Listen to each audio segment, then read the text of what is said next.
할렐루야.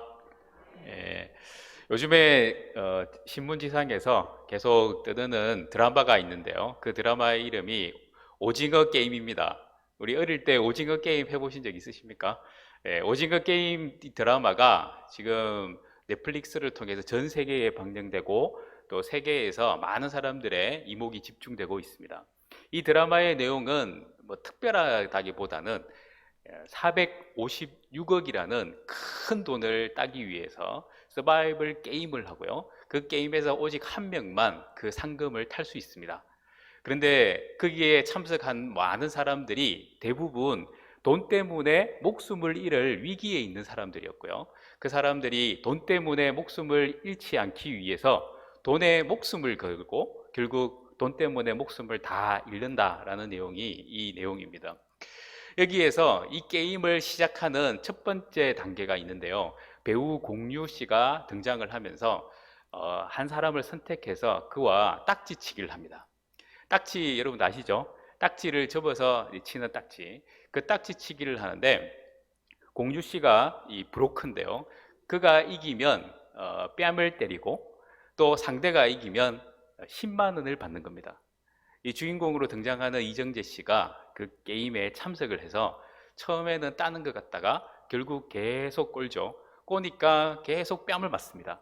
근데 포기를 안 해요.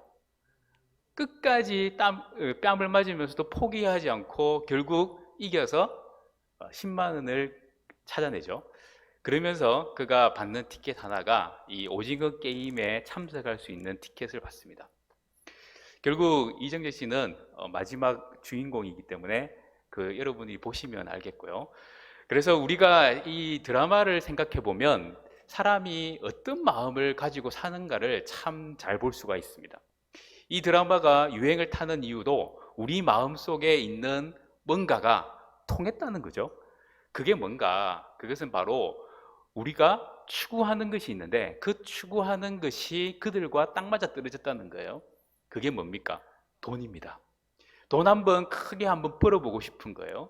다른 사람이 어찌됐든지 간에 내가 돈을 잡고 있어야 권력이 생기고 권력이 생겨야 내 마음대로 할 수 있다는 겁니다. 그래서 그 게임에 들어가면 그 게임을 지켜보는 사람들은 아주 돈이 많은 것 같아요. 그 사람들이 배팅을 하고 또한 그것으로 즐기는 모습이 등장을 하는데요.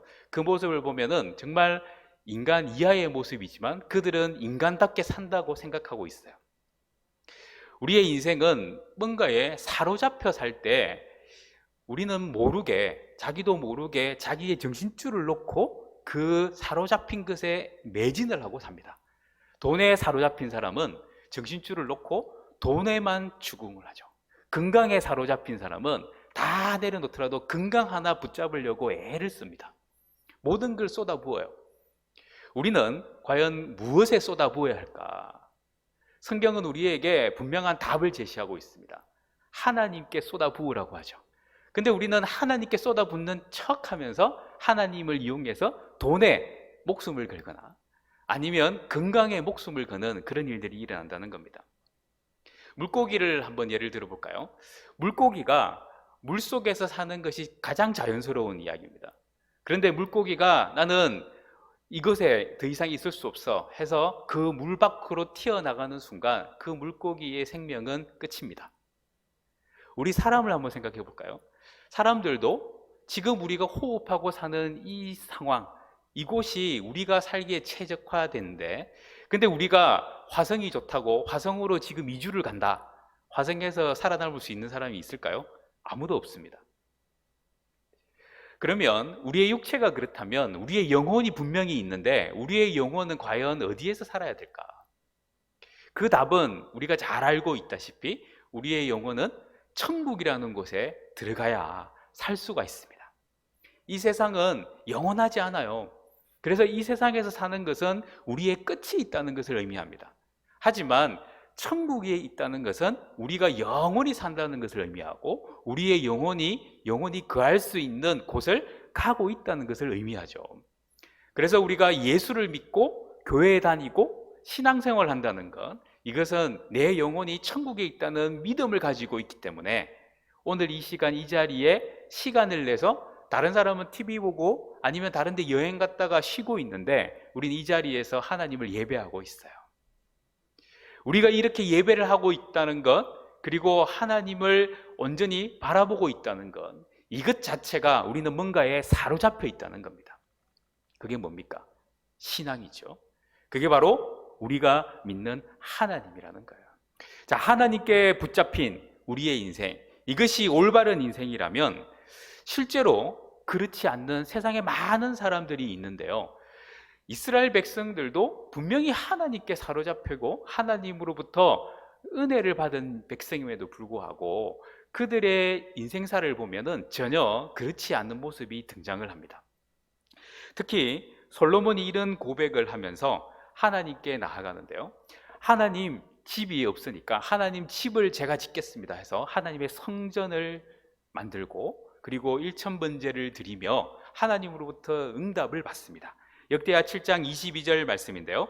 대답하기를 그들이 자기 조상들을 애굽 땅에서 인도하여 내신 자기 하나님 여호와를 버리고 다른 신들에게 붙잡혀서 그것들을 경배하여 섬김으로 여호와께서 이 모든 재앙을 그들에게 내리셨다 하리라 하셨더라.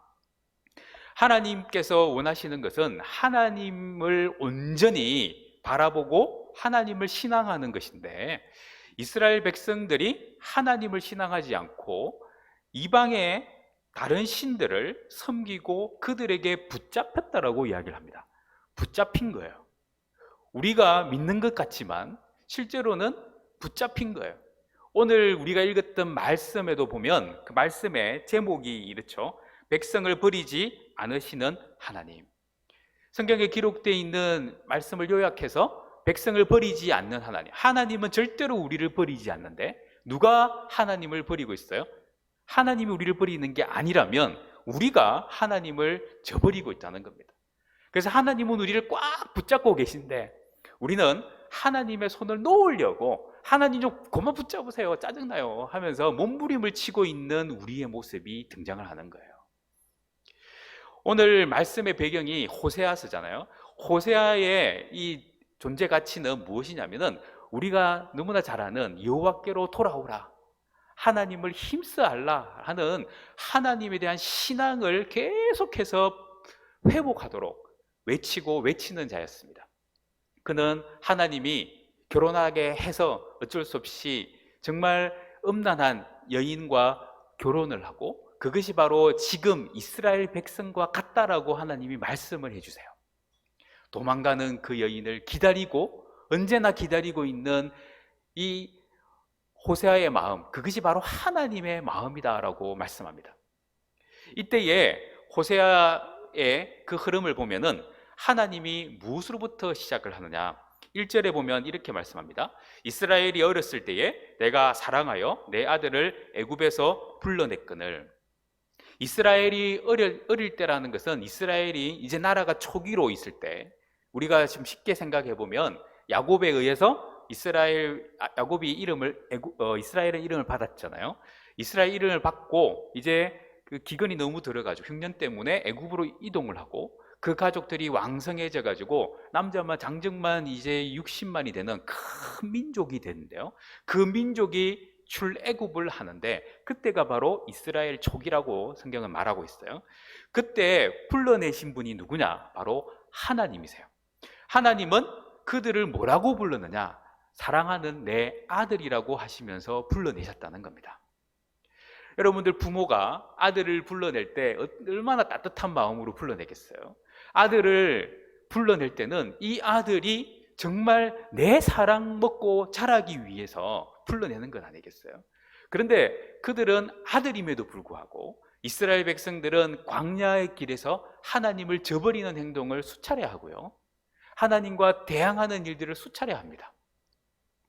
그들이 결국 시간이 지나서 그 광야가 아니라 가나안 땅에 들어가서는 아예 하나님이 없는 것처럼 행동하면서 자기들이 왕이었기 때문에 이렇다라고 불평을 내놓기 시작합니다.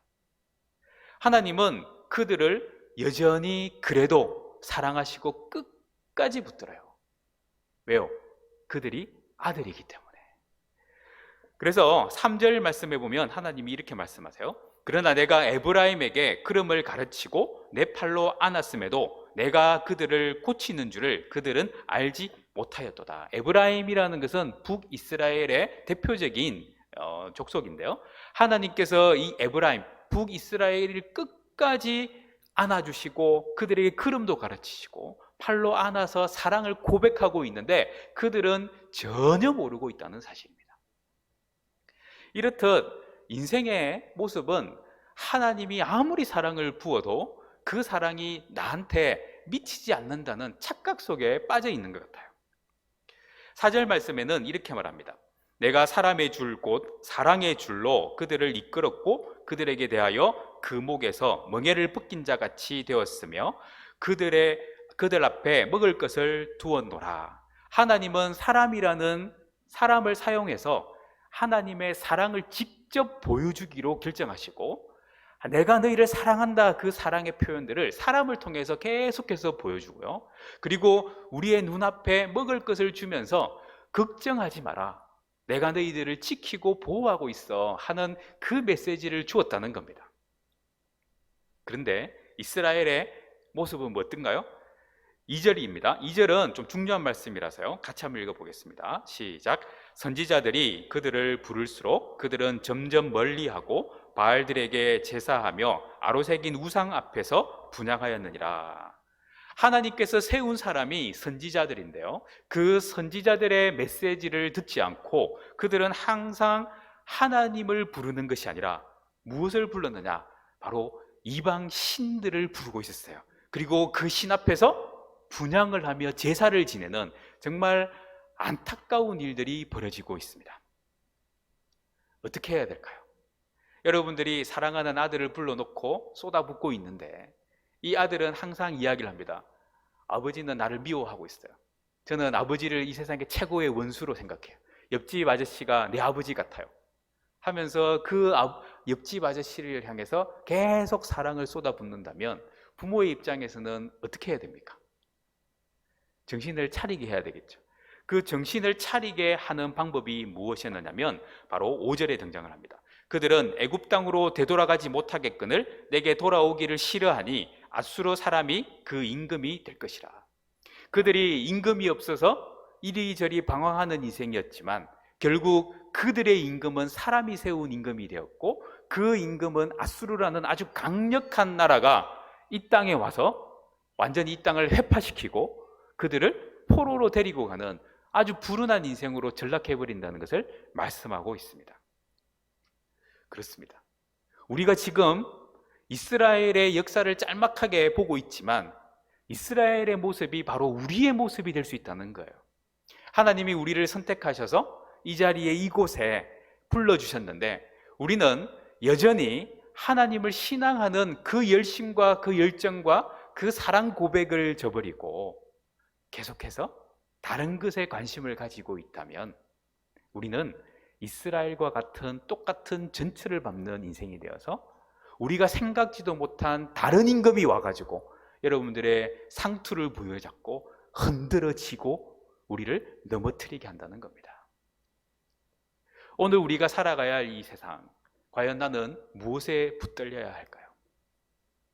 물고기가 물속에 있어야 하는 것처럼 우리의 영혼이 천국의 하나님의 손에 붙들려 있어야 될 줄 믿습니다. 자, 그렇다면 하나님께 붙들리는, 하나님께 붙잡히는 방법이 도대체 뭘까?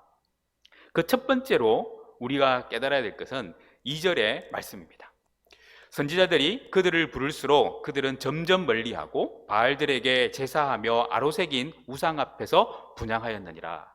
선지자들이 부른다고 말하는 이 부름, 그것은 무엇일까요? 바로 하나님의 말씀이에요. 하나님의 말씀에 붙잡혀야 사는 겁니다. 우리의 최고의 그리고 분명한 그리고 그 어느 것과도 비교할 수 없는 것, 그것은 말씀에 붙들린 삶입니다. 그래서 우리가 날마다 큐티를 강조하는 거예요. 주일마다 하나님 말씀 듣기로 결단하며 예쁜 옷 차려입고 하나님을 예배하면서 목사님한테 선보이는 게 아니고요, 하나님 앞에 길을 쫑긋 세우고 말씀 듣는 겁니다. 이게 우리를 살리는 거예요. 선지자를 이 세상에 얼마나 많이 보내주셨어요? 목사를 얼마나 많이 세워주셨습니까? 그런데 왜 이 모양 이 꼴입니까? 목사가 잘못해서? 선지자가 잘못해서? 아니에요. 그것보다 더 중요한 것은 우리가 길을 막고 살기 때문에 그래요. 하나님 말씀에 붙들려야 되는데 하나님 말씀 듣는 것을 자꾸만 관가하고 길을 막고 있는 우리 모습이 있기 때문에 그렇습니다. 나에게 이로운 것들, 나에게 유익한 것이라고 생각하는 내 판단과 내 결정에 따라서 하나님 말씀을 OX로 나누어 버려요. 듣고 싶은 것만 들으려고 애를 쓰고 있어요. 나를 편하게 해주고 위로해주는 말씀에만 자꾸만 귀가 기울여지는 거예요. 이것이 우리를 무너뜨리는 거예요. 하나님 말씀에 붙들린다는 것은 야단도 맞을 때 있어야 되고요, 칭찬도 들을 때가 있어요. 힘을 얻어야 될 때는 격려도 받아야 돼요. 하지만 잘못된 것이 있다면 따끔한 채찍질도 가감없이 받을 수 있는 것, 이게 바로 하나님 말씀에 붙들려 사는 겁니다. 우리가 이렇게 하나님 말씀에 붙들려 살아야 되는데 그렇지 못한 이유를 야고보가 이렇게 말하죠. 야고보서 1장 15절에 보면 욕심이 잉태한 적 죄를 낳고 죄가 장성한 적 사망을 낳느니라. 사망은 바로 하나님과의 단절을 의미합니다. 하나님과의 단절을 자꾸만 추구하는 게 뭐냐면 내 속에 있는 욕심이라는 거예요. 하나님 말씀 붙잡지 못하는 것은 우리 속에 있는 욕심이 말씀보다 이기고 있어요. 그 욕심이 하나님 말씀이 들어오면 그 욕심 좀 내려놓아야 될 것 같아서 못 내려놓으니까 아까워가지고 하나님 말씀 붙드는 거 조금 미루고 이거 먼저 이루어지면 나중에 붙들어야지, 이렇게 생각하는 거예요. 결국 그런 사람은 사망으로 치닫는 겁니다. 끊어지는 거예요. 하나님과의 관계가 완전히 단절되어서 더 이상 하나님을 볼 수 없는 상황이 되는 겁니다. 그래서 우리는 하나님이 기뻐하는, 하나님이 들려주고 싶어하는 그 말씀 앞에 날마다 무릎을 조아리고 꿇어야 되는 거예요. 요한복음 8장 32절에 예수님이 말씀하셨죠. 진리를 알지니 진리가 너희를 자유롭게 하리라. 말씀을 들으면, 말씀을 계속 들으면 그 말씀이 우리 속에 채워지고 채워지면서 나도 모르는 자유함을 누리게 되는데, 그 자유함은 하나님 말씀에 붙들린 사람만 누릴 수 있는 자유라는 거예요. 물고기가 물속에 있을 때 자유로웠던 것처럼 자유를 얻을 수 있다는 겁니다. 자동차가 아무리 성능이 좋아도요, 차선이 없는 도로에 서 있으면 그 차는 순식간에 사고 차량이 될 수 있습니다. 차선이라는 분명한 규율이 있어요. 좋은 차는 차선을 따라 움직이면 움직일수록 더 좋은 속도를 낼 수 있어요. 그런데 그 차선을 무시하고 똥차가 들어오면 어떻게 됩니까? 그때는 사고가 나는 겁니다. 여러분들의 인생은 하나님이 기뻐하는 차선을 밟아서 말씀을 따라서 가야 되는데, 그 말씀을 따라가는 그곳에 여러분들의 욕심이 쑥 들어오면 그것이 나의 인생을 완전히 쑥대밭으로 만들 수 있다는 거예요. 내 멋대로가 아닌 말씀 따라 사는 삶, 그것을 위해서 몸부림을 치셔야 합니다. 영국의 빅토리아 여왕이 20세기를 열었어요. 그가 1819년에서 1901년까지 살았는데 굉장히 오래 살았어요. 그의 아버지가 갑자기 돌아가셔서 그가 18살 때 여왕으로 자위를 합니다. 여왕으로 이제 태어나는 그날 그가 주님께 기도를 하는 기도문이 있어요. 그 기도문의 내용에 이런 내용이 있다고 합니다. 주님, 저와 함께 해 주옵소서. 제가 영국의 여왕으로 당신의 말씀대로만 통치하게 해 주소서. 빅토리아 여왕이 소위 말하는 대영 제국을 이루었어요. 이로 인해 가지고 식민지도 많아 가지고 해가 지지 않는 나라, 그러니까 지구의 곳곳에 이 영국의 식민지가 있는 거예요. 그래서 나라가 해가 지지 않는 그런 놀라운 경험을 만든 사람이 빅토리아 여왕이었어요. 그의 가장 중심에는 뭐가 있느냐? 바로 하나님의 말씀대로 살고자 하는, 하나님을 향하는 갈망, 붙잡혀 살고자 하는 하나님을 향하는 갈망이 있었다는 겁니다. 오늘 우리도 이 시대를 이겨내기 위해서 하나님을 향한 갈망이 말씀을 붙잡고자 하는 갈망으로 나타나길 바랍니다. 매일마다 말씀을 읽으시고 큐티하시고 하나님 말씀 말고는 내 생명을 영위할 수 있는 그 어떤 방법도 없다, 그 결단을 하는 저와 여러분이 되기를 간절히 소망합니다. 두 번째로 우리가 붙잡혀야 되는 것은 사랑입니다. 이 사랑은 옆에 있는 사랑하는 사람을 사랑하는 것 그 이상의 것을 말합니다. 이 사랑은 바로 하나님으로부터 오는 사랑에 붙잡혀야 된다는 거예요. 하나님은 절대로 우리를 포기하지 않겠다 말씀하셨기 때문에 그 사랑에 붙잡혀야 한다는 겁니다. 8절 말씀에 보면 이렇게 말씀합니다. 에브라임이여 내가 어찌 너를 놓겠느냐, 이스라엘이여 내가 어찌 너를 버리겠느냐. 우리 하나님께서 우리에게 우리의 인생을 절대로 놓지 않겠다. 말을 듣지 않는 에브라임, 바로 이스라엘 땅 그 속에 있는 사람들조차도, 나를 저버리고 우상을 숭배하고 그들에게 분향을 한 그 사람들조차도 하나님은 절대로 포기하지 않겠다, 하나님의 사랑을 말씀하고 있어요. 오늘 우리의 인생을 하나님께서는 포기하지 않고 있습니다. 그래서 그 불붙는 사랑으로 오늘 이 자리에, 이곳에 저와 여러분을 부르신 줄 믿습니다. 하나님이 우리를 불렀다면 다 이유가 있는 거예요. 하나님이 이곳에 나의 발걸음을 인도해 주셨다면 분명한 이유가 있어요. 그 이유의 가장 큰 핵심은 뭐냐 하면 하나님의 사랑을 보여주고 싶은 거예요.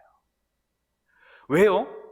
하나님이 그 독생자 예수를 죽여 우리를 사랑해 주셨기 때문에 그래요.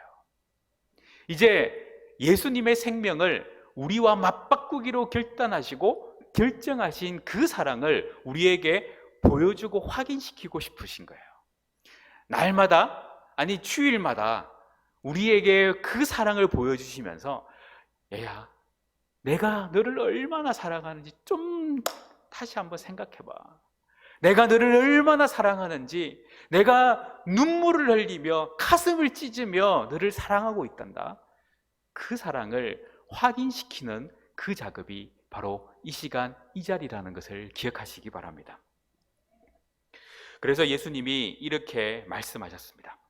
요한복음 10장 28절과 29절에 보면 내가 그들에게 영생을 주노니 영원히 멸망하지 아니할 것이요 또 그들을 내 손에서 빼앗을 자가 없느니라. 그들을 주신 내 아버지는 만물보다 크심에 아무도 아버지 손에서 빼앗을 수 없느니라. 하나님 아버지로부터 빼앗을 수 없는 그 사랑이 저와 여러분 속에 있다는 것을 믿으십시오. 여러분들, 내가 뭔가 잘못했다고 주눅들지 마세요. 하나님께 회개하러 나오시면 돼요. 하나님은 다 용서할 준비를 하시고요, 내가 너를 죽기까지 사랑했기 때문에 그것조차도 너와 나의 사이를 갈라놓을 수 없어. 이게 바로 우리 하나님의 사랑이라는 겁니다. 사도 바울도 그 놀라운 사랑을 이렇게 표현합니다. 로마서 8장 37절에 보면 그러나 이 모든 일에 우리를 사랑하신 이로 말미암아 우리가 넉넉히 이기느니라. 세상을 살아가면서 항상 우리는 별 볼 일 없는 인생 같지만 하나님이 끝까지 사랑하시는 그 사랑이 우리의 모든 일 가운데 나타나신다는 거예요. 그래서 모든 일 가운데서 이길 수 있다고 말씀합니다. 어떻게 해요? 넉넉히. 그러니까 걱정하지 말고 그 사랑을 붙드셔야 됩니다. 내가 오늘 그 사랑을 붙들지 못하고 하나님은 나를 버린 게 아닐까? 하나님은 나를 좀 미워하시는 게 아닐까? 하나님이 옆에 있는 저 집사님보다 나를 좀 못하게 여기시는 거 아닐까? 그 마음이 있다면 빨리 회개하셔야 돼요. 그건 여러분의 생각일 뿐이에요. 하나님은 우리를 그 사람보다 더 사랑하면 사랑했지 덜 사랑하지 않아요. 아니, 하나님은 동일하게 사랑하세요. 뜨겁게 사랑하세요. 그 뜨거움은 그 어느 누구도 비교할 수 없을 만큼 사랑하세요. 그 사랑을 오늘도 누리며 느끼는 저와 여러분이 되기를 간절히 소망합니다. 야곱을 우리가 생각해 보면 야곱은 하나님의 사랑에 아주 넘치는 은혜를 받았어요. 그런데 그의 인생은 정말 쪼잔하잖아요. 태어날 때부터 형 발목 잡고 태어나가지고 이름이 속이는 자, 야곱이에요. 야곱. 야곱이란 이름이 좋은 이름이 아니에요. 행복한 이름을 아니에요. 정말 사람들이 듣기에는 쪼잔하다는 것을 그대로 표현하는 이름이에요. 여러분들 자녀의 이름을 쪼잔 이렇게 뭐 짓겠습니까? 소심 이렇게 짓겠어요? 아니잖아요. 그런데 이름이 쪼잔하다는 이름으로 이 야곱이라는 이름이 그에게 새겨져 있어요. 그런데 그의 인생이 그렇게 살았어요. 팥죽 한 그릇으로 형으로부터 장자의 명분을 이어받았어요. 그러나 그에게는 빅픽처가 있었어요. 큰 그림이 있었어요. 하나님의 사랑을 내가 독차지하겠다. 그런데 그 독차지하고 싶은 욕심이 그의 인생을 망가뜨리는 거예요. 결국 형으로부터 도망을 나와서 외삼촌 집에 거하게 되죠. 외삼촌 집에 갔는데 그곳에 가서도 고생을 하서 20년 동안이나 고생을 해가지고 거부는 되었지만 그는 생각지 못한 가족들이 늘어나기 시작했어요. 그가 정말 사랑하고 한 사람만 있으면 될 것 같았는데 하나님은 여러 사람을 그에게 붙여주시고 큰 민족을 이루는 길을 열어주신 거예요. 야곱이 생각한 것은 돈 많이 버는 것, 하나님으로부터 복 받는 것이 그거라고 생각했는데 하나님의 큰 그림은 달랐어요. 야곱의 그 성품을 사용해 가지고 하나님은 이스라엘 민족을 만들 계획을 이루어 가신 거예요. 하나님은 쪼잔한 야곱을 통해서 이스라엘을 만드신 분이에요. 하나님은 쪼잔하고 별 볼 일 없는 우리의 인생을 통해서 어떤 일을 이루실지 그것은 하나님만 아세요. 여러분들, 하나님 앞에 쪼잔하다고, 내가 부족하다고, 나는 밴댕이 소갈딱지인데 하나님이 나를 사랑하실까? 그 생각일랑 일찌감치 버리세요. 다 내려놓으세요. 걱정하지 마세요. 하나님 앞에 쪼잔해도 하나님이 사용하시면 야곱을 이스라엘로 만드는 놀라운 은혜를 보게 될 것입니다.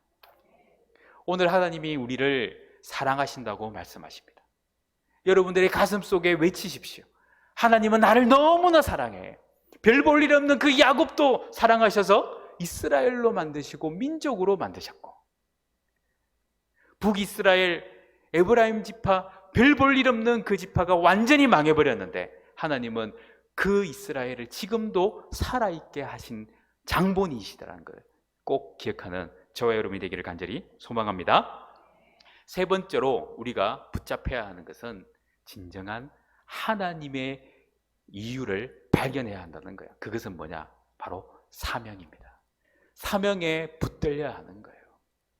이스라엘의 사명은 하나님 나라, 소위 말하는 하나님이 세운 제사장적 나라를 보여주는 것이었습니다.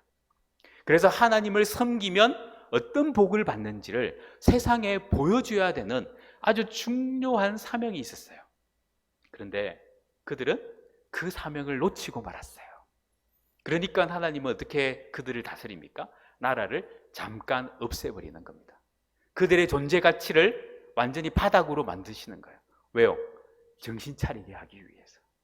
너희들의 존재 가치가 얼마나 소중했는지 다시 한번 깨닫게 하기 위해서.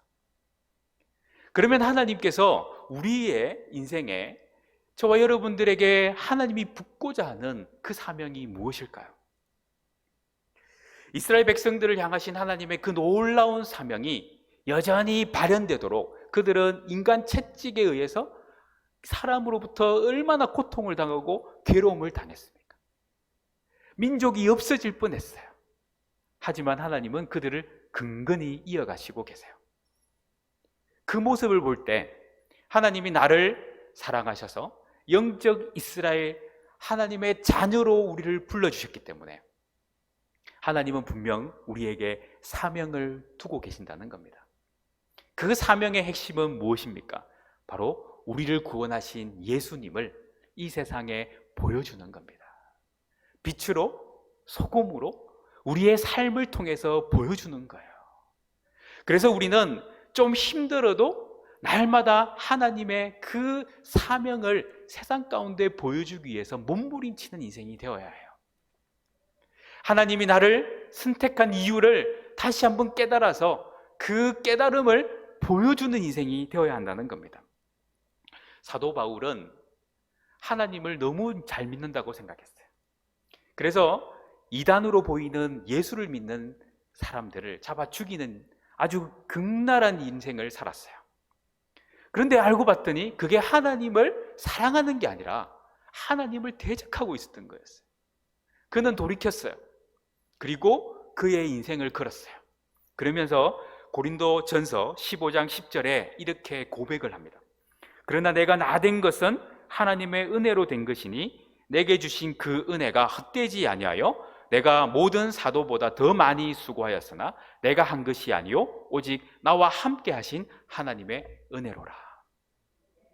오늘 이 시간 이 자리에 우리가 앉아 있는데요, 여러분들이 이 자리에 앉아 있을 때에 여러분 이 자리에 앉게 하신 어떤 분들이 계실 거예요. 그게 여러분의 부모님일 수도 있고요, 아니면 조모님일 수도 있고요, 아니면 여러분들 주위에 있는 이웃들일 수도 있어요. 하지만 사도 바울의 이 말을 조금 고쳐서 우리의 표현으로 한다면, 내가 이 자리에 있게 한 그 많은 사람들이 있는데 그 사람들보다 나는 더 열심히 수고했다. 그러나 그 수고가 헛되지 않는 이유는 내 열정이 아니라 하나님의 은혜다라는 거예요. 오늘 이 자리에 이곳에 내가 직분을 받고 앉아 있다면 여러분이 잘해서가 아니에요. 하나님이 은혜 주신 거예요. 오늘 이 자리에 이곳에 내가 헌금을 할 수 있도록 나에게 물질의 축복을 주신 분이 있다면 내가 잘해서가 아니고 내가 투자를 너무 기재같이 했기 때문이 아니라 하나님의 은혜가 있기 때문이에요. 내가 건강이 있어가지고 이 자리에 이곳에 하나님을 섬기는 이곳에 더 다른 사람보다 더 많이 섬길 수 있는 그 이유가 있다면 여러분들이 건강해서라기보다는 하나님의 은혜예요. 그것을 고백하라는 겁니다. 이게 바로 우리의 진정한 사명 중에 하나라는 겁니다. 세상에 예수를 보여주고 하나님의 자녀인 것을 나타내고 내가 예수님의 제자로서 예수님을 드러내는 것, 그것이 나의 자랑이 아니라 하나님의 은혜임을 보여주는 것, 이게 바로 진정한 신앙인의 모습이라는 겁니다. 그래서 우리는 만날 때마다 다 하나님의 은혜입니다 고백할 수 있어야 해요.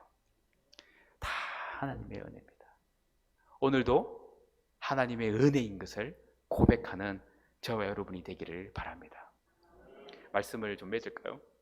여러분 인생에 하나님은 오늘도 포기하지 않고 우리를 붙들고 붙잡고 계십니다. 여러분들의 손을 펼치셔서 하나님을 붙잡으십시오. 하나님을 붙잡는 것은 말씀을 붙잡는 것으로 증거됩니다. 하나님을 붙잡는 것은 하나님의 사랑을 믿는다는 그 사랑을 내 속에 충만하게 새김으로 나타납니다. 하나님께 붙잡혔다는 것은 나에게 사명이 있다는 것을 믿고 그 사명이 은혜임을 알고 고백하는 겁니다. 오늘 여러분들과 제가 하나님께 온전히 붙잡혀서 날마다 큰 은혜 누리는 저희들 되기를 간절히 소망합니다.